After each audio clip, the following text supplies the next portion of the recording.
Brought to you by TechnoSpark 20 series smartphones.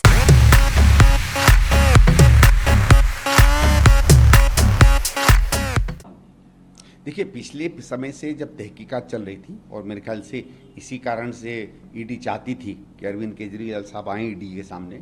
नहीं आए, वो उनकी मर्जी है। उसके बाद गिरफ्तारी हुई, जो भी तहकीकात हुई, बातचीत हुई।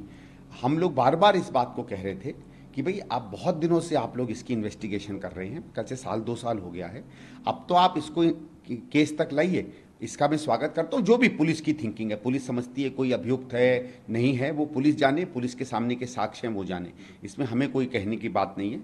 अब कम से कम कोर्ट में केस चलेगा और केस चलेगा। मैं आशा करूँगा कि जल्दी से जल्दी इस केस का निपटारा हो। जैसे साक्ष्य रखते हैं पुलिस वाले रखेंगे, जो पक्ष है उनका जिनके ऊपर आरोप लगे हैं वो अपनी बात रखेगा, और मैं आशा करूंगा कि जल्दी से जल्दी कोर्ट भी इस बात पर अपनी बात कहे। अगर उनको लगता है कि जिन पर जो पुलिस कह रही है, ईडी कह रही है कि भाई ये लोग दोषी हैं तो उनको सजा दे, और नहीं दोषी हैं तो कम से कम केस खत्म करें।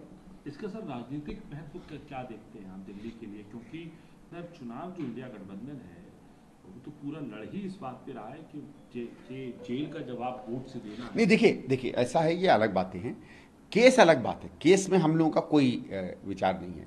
केस है, केस में अगर जैसे मैंने कहा साक्ष्य होंगे, अगर कोर्ट को लगेगा कि पुलिस जो है या ईडी जो है अपनी बात सिद्ध कर पाई है तो वो लोगों को, आरोपियों को दोषी पाएगी, या सबको, या उनमें से किसी कुछ को।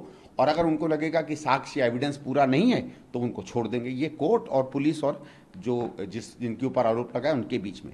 हम लोग इस बात सर से थे कि ईडी और सीबीआई का जिस तरीके से इस्तेमाल किया जाता है विपक्ष को दबाने में, विशेषकर जब चुनाव पास में आते हैं।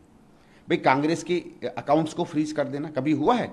जबकि राजनीतिक पार्टियों को तो इनकम टैक्स देना ही नहीं है। पहले आप कांग्रेस पे पूरा का पूरा फर्जी केस लगा दें, केस लगाने के बाद आप अकाउंट्स रोक दें। उसी तरह हेमंत सोरेन जी को आपने जेल भेज दिया, उसी तरह अरविंद केजरीवाल को आपने जेल भेज दिया, और वो भी रात के 12 बजे उनके यहाँ हमला करके, जैसे कोई बड़ा चोर उचक्का है 12 घंटे में कहीं भाग जाएगा।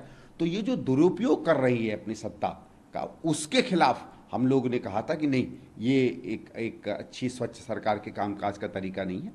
हम आज भी कहेंगे कि जिसके खिलाफ भी ईडी कार्रवाई करे, आपको लगता है कोई गलत है, आप केस करिए, लेकिन 1-1 साल, 2-2 साल, 12-12, 15-15 महीने किसी को जेल डाल देना, केस तक नहीं फाइल करना, ये बात अपने में सही नहीं है।